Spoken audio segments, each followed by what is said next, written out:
Hello, I'm Dick Foth, and I'd like to welcome you to Known, stories to make sense of it all. And these stories are what I call walking books, real-life people from different places, different ages, different cultures, and I want to have some conversations with them across disciplines and generations and cultures in order to encourage a kind of knowing, fresh lenses through which to see the world. One of those lenses will be Scripture, or more specifically, Jesus of Nazareth, whose life, I believe, changed the course of the history of the world. So, thanks for listening in. Great to have you with us.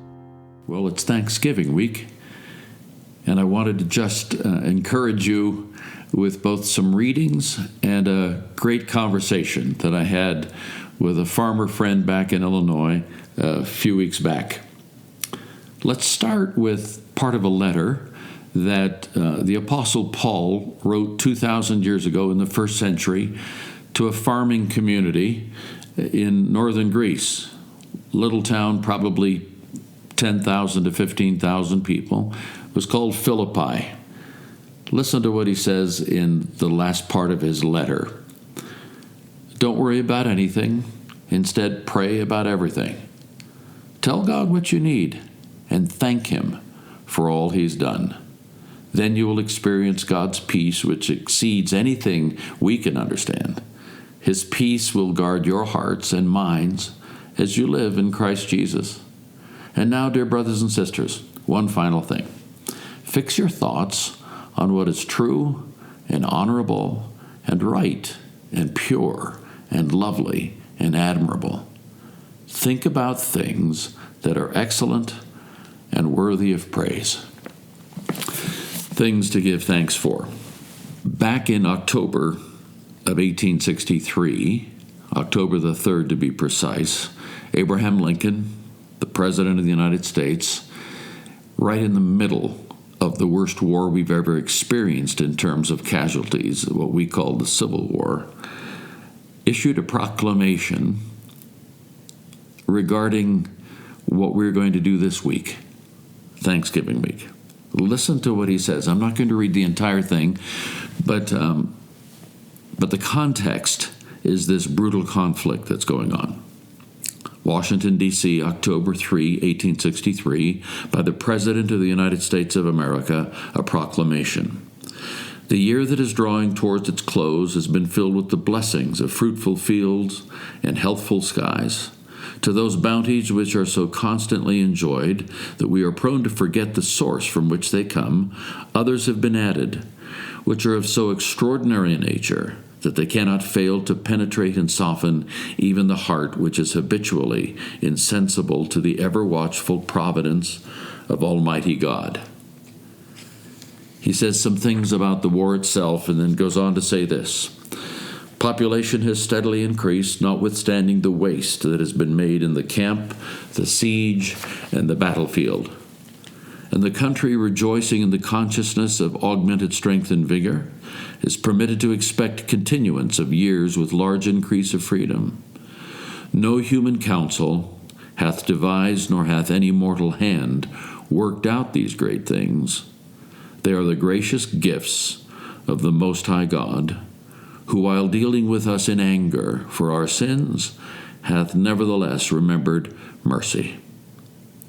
It has seemed to me, Lincoln goes on, fit and proper that they should be solemnly, reverently, and gratefully acknowledged, as with one heart and one voice, by the whole American people.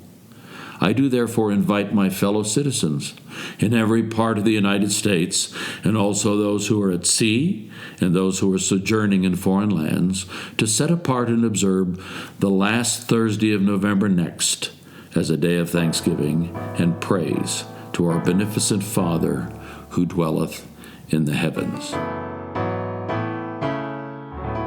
So here I am in a unique place. I'm sitting at a farm table in a farmhouse with some farming friends and a couple of other folks, just a few miles south of Champaign-Urbana, Illinois. The property here has been in the Warfel family since 1882, and I'm sitting with Lynn Warfel as my guest today, who is a farmer par excellence. I call him my Renaissance farmer because he's a scientist. He's a board member of Farm Bureau to university stuff. He's a poet and a thinker, and he plows the dirt and he grows stuff. Thank you for being with me, Glenn. It's a pleasure, but you need to know we don't call it dirt anymore. It's soil. Oh, well, I see. That's the part of my education. They're both four-letter words, and they're really good ones. Really different. Yeah. Dirt and soil are different. So the thing I'd like to talk to you about this evening, and we're coming on twilight here in Illinois in late October. I just want to talk about the science of farming. You have been a farmer now for how long? Just finished harvesting my 55th crop. 55th crop, and it's corn and soybeans. It's Yes. It's not rutabaga and whatever. No, historically, we grew a lot of different kind of animals, cows and pigs and chickens and sheep, but we've gradually specialized more and more and settled just on corn and soybeans. How many kinds of products use corn or the stuff that comes from corn? Corn is actually fairly complex. There's the seed coat that is used for a number of things. And after that, it's basically protein and carbohydrate and oil. So corn oil is visible in the grocery stores as a vegetable oil, and it's a fine vegetable oil. The protein is important in the diets of many of the people on the face of the earth today. It's a good protein, but one of the issues with corn is that there's too much carbohydrate. If you just eat corn, there's not enough protein. So you need more protein than you can get from the corn. Corn is used in hundreds of products besides cereal. There's the Is it in my gas that I put in my car? actually yes, we can use the carbohydrate part, the starch part, to make either sugar for high fructose corn sweetener or ethanol, and that's a pretty good fuel. And a lot of the corn today is divided into the different parts, and the starchy part is used for fuel. Okay, so you're harvesting things in corn and soybeans that touch the whole planet. I think I know this number, but you tell me. How many people can one farmer feed? What's that metric? It's gone up substantially in my career. It is now one American farmer feeds himself or herself and 155 other people.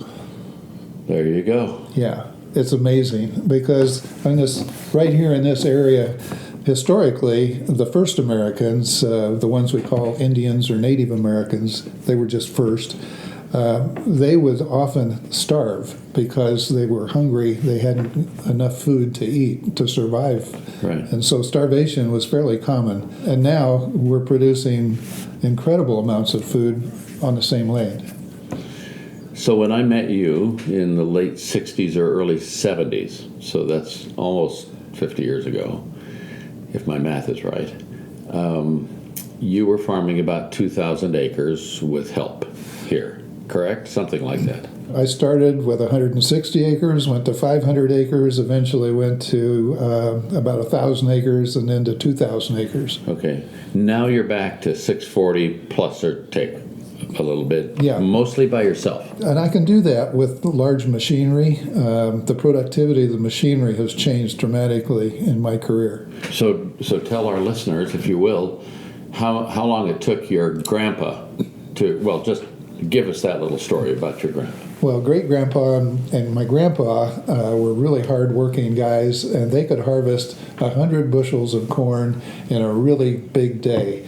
They had to really work hard to be able to do that. Not all men could do 100 bushels a day. How did they do that? By hand. Right. They would grab an ear of corn and jerk it off the stalk and throw it into a wagon. Over their shoulders, you say? Yeah. No often. looking, just toss? Well, there was a bang board on the wagon, and Yes. they knew that. So all they had to do was do a bank shot. And I was going to say, it sounds like a precursor to the NBA. yeah, good training. Yeah. So they could do 100 bushels a day. The combine I have right now is just a medium-sized combine. There are two sizes larger than mine. But on 800 acres, mine is fine. It'll do about 1,200 bushels an hour. 1,200 bushels an hour, Yeah. compared to 100 bushels a day. Yes. Blue shirt farmer. Chambray, to be clear, is a fabric well known to farmers. Grandpa wore one every workday. I can picture him bucking bales, filling the barn haymow, a giant cavity, winter food for the cattle. I worked with him, pulling millet, by hand of course, yield-robbing grass, a million seeds. It choked the corn picker, plugged the snapping roll, sometimes mangled hands. He never cursed, that I heard, but I wondered if he silently did. Blue shirt turned dark with his sweat. Oh, how he worked.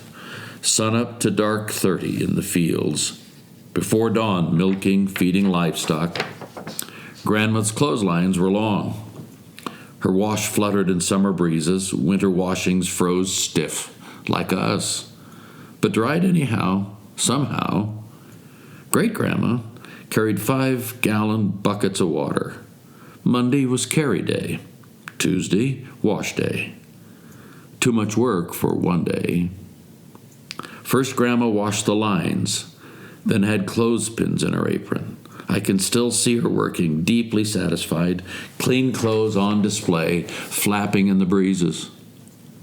Turning, she'd see her blue-shirted farmer working, sorting cattle, separating, some to sale, some to keep. A good life. Came a sad day. Grandpa's shirt changed, blue chambray to white hospital gown, soon to be an angel somewhere, unseen yet still present. The grandson in his blue work shirt, same fields, same work, till, plant, cultivate, harvest, same sun, same stars, but no cows, no plows, no clothesline out back. Trains still pass by just north, purring diesels, not chug-chugging steamers, small boxcars replaced by giant hopper bottoms, from 40 cars to 120 cars long.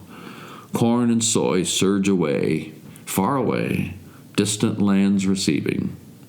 From our farm to South Africa, white corn. Yellow corn to Mexico, China. Soybeans to Japan. Oh, how our world has changed.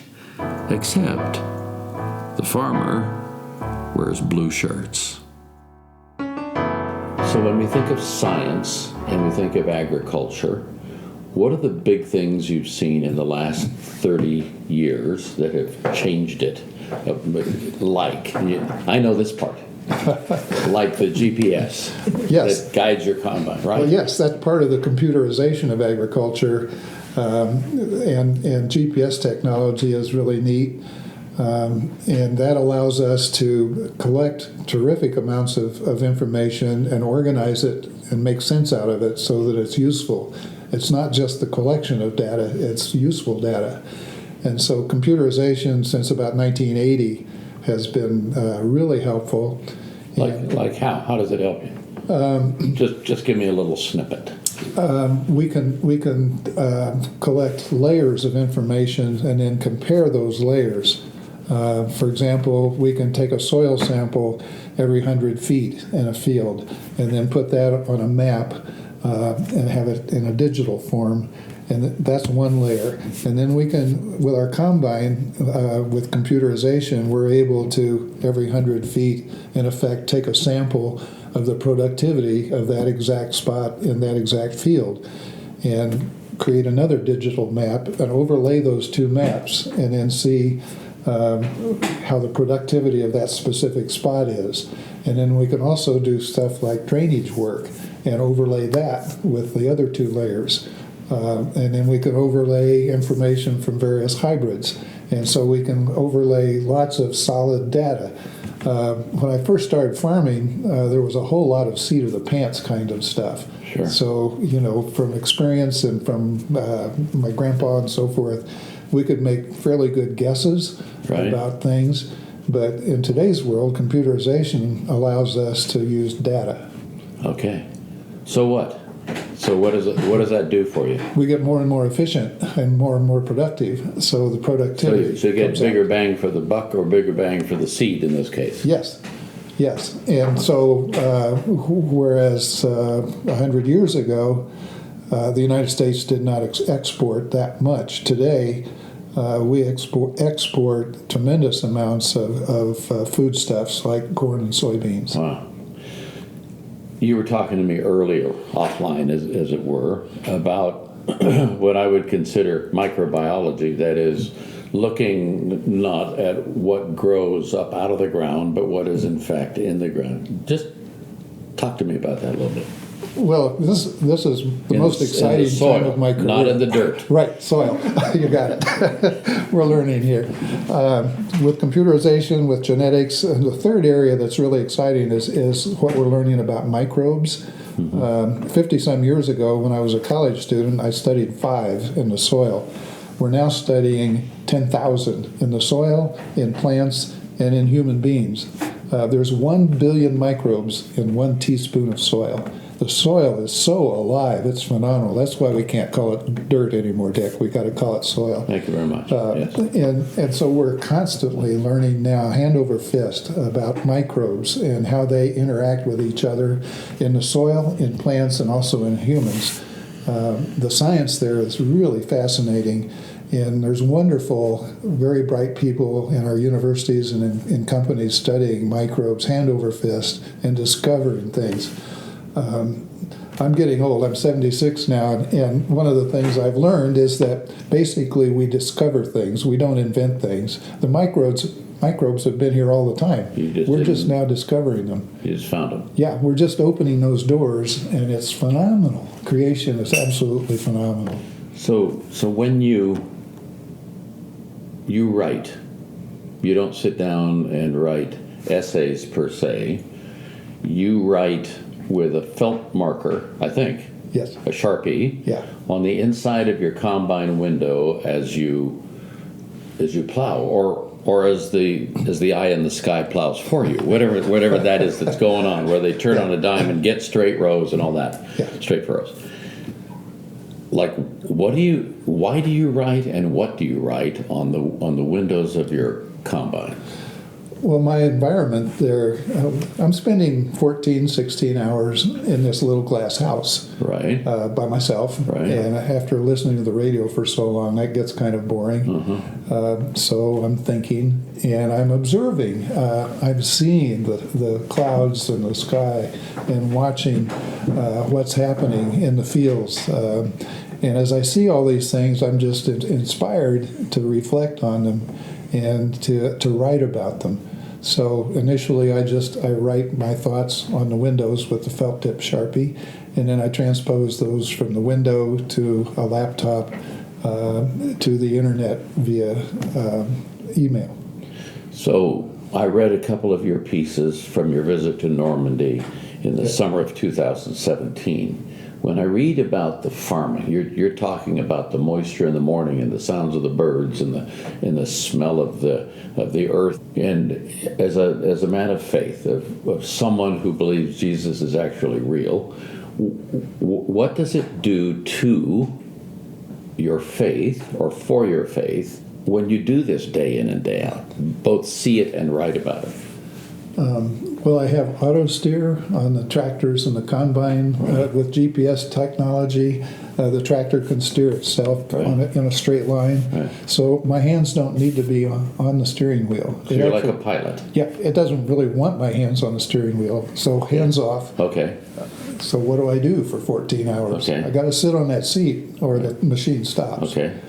Okay. So in my lifetime, everything I've studied, the more in depth I study it, the more I see design. It's not just accidental. There's design so that things work. These microbes are working with each other. They're doing things. They're creating chemicals. They're creating chemistry. They're reacting to their environment. So the more I study that, the more I can see design. The more I see the weather, the more I see the crops, the more I see what happens when I produce food and it goes through our channels to people that are hungry and need food. the more I see the invisible hand is really visible if you look hard enough. And it doesn't make any difference whether it's microbes or in the soil or something else. The designs are there. And it's up to us to discover those designs. So the next time I'm driving through the country somewhere and I see some farmer plowing his field, there might be a decent chance that what I see as farming, he's seeing as the fingerprints of God. Oh, yeah. And it's pretty awesome. God is providing, and it's up to us to be good stewards of what He has provided. It's pretty clear, that He wants us to take care of it and not to abuse it. He told us that at the front end, didn't he? Oh, yeah, right off the bat. I'm giving this to you. Take care of it. That's your job. You take care of this. And the first job was as a gardener, horticulturist, right? Or an arborist or whatever. Yeah. Oh, yeah. Let me shift gears just a little bit more because we're running out of time here, at least for this conversation. You've served on university boards, city councils or village councils. You've served on Farm Bureau boards. You've chaired numbers of them. You've served on statewide educational boards, church board. I don't know how many boards you've served on, but talk to me about the mindset, because there's some people who are listening who are leaders of one kind of another, or maybe don't even see themselves as leaders, but in fact, if they were to serve on a team or a committee or a board, their insights would be valuable. Tell me just a little bit about what kind of person does well in a board setting. And this is the first time you've heard this question, folks. I did not set this up. This is totally spontaneous, sitting here. Talk to me about that just a bit, if you don't mind.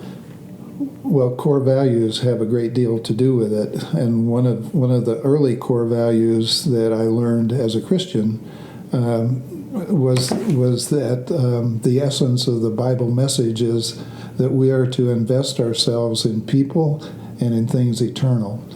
So the things eternal we can study, we can read the Bible, we can associate with each other to worship the Lord. As far as investing in people, how does one go about that? And if you study people and you see what their needs are, you can look at the structures that are in place, whether it's schools or business, the various different things in a community, social clubs like Rotary and Kiwanis and Lions and so forth. You can see how all these things can help people do better. And life is a long highway of mankind trying to do better. Hardly anybody starts out thinking, how can I mess this up? Yeah. It's how can we do this better? Sure. So if you study people and how to do things better, you can start to see that there are some structures that work much better than others. And that begins with the personal investment of investing yourself in people. After that, the structures that help, everybody needs to have some understanding of fiduciary things, the legal and financial matters that all of us need to deal with. Fiduciary meaning you have something in trust, yes, and you have to care for it. Yes. Yeah. And so it's good for people to take a turn Right. at those kind of things. Maybe not do long term, but take a turn. Sure. And learn how this stuff works. Sure. Whether it's a school board or whatever. We should all spend a little bit of our time, our days, helping these kinds of things. And then studying those structures and looking at what works and what works better. And then the next part of it that we need to really do a lot more conscious work on is the creative part. That the Creator created everything, and it's here for a reason. And how we work with it is important stuff. But how we organize ourselves to work with it is something that some people can do more easily than others. So when somebody sits on a board, participates in a board, not just sits on the board, They are in the process of organizing an effort, structuring things in a way to be more productive. Yes. Not unlike the efficiency and effectiveness that comes with science and farming. Right. We're trying to organize things, understand things in a way that makes us productive. Yes. And ideas are really important. And there are things we can do to help ideas grow.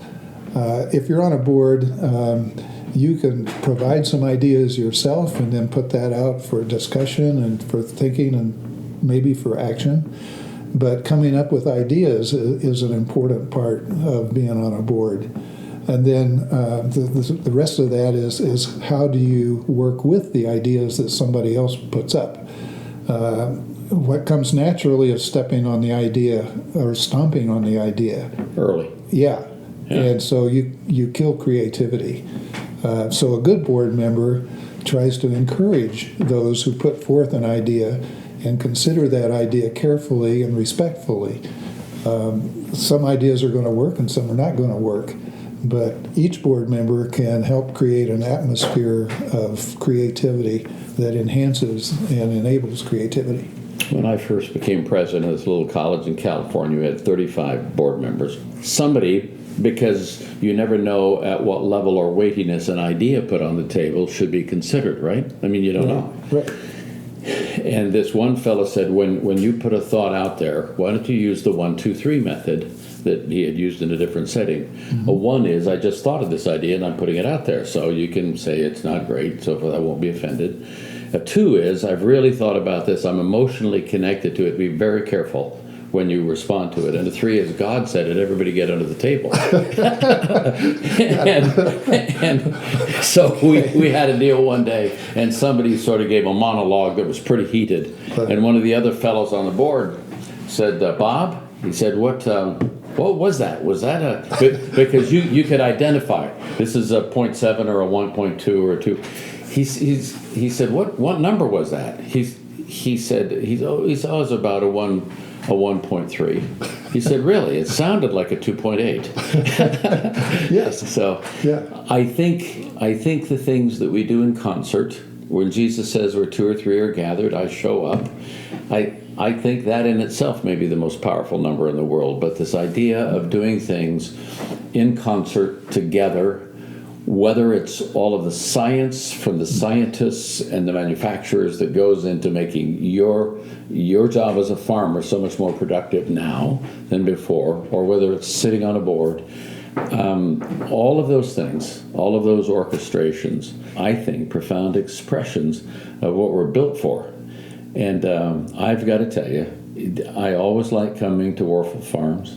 I always like sitting at this table and eating the things that Kay made, which were the chicken casserole and some strawberries. And what did you call that, Kay? Panna cotta. Panna cotta. You need to get the recipe, folks. Just write in. No, don't write in. But anyway, it's been a good moment. Thank you, Lyndon. I appreciate you. Love you. And there's the phone, and it's time to stop. Good night, all. See you. Bye-bye. Bye-bye.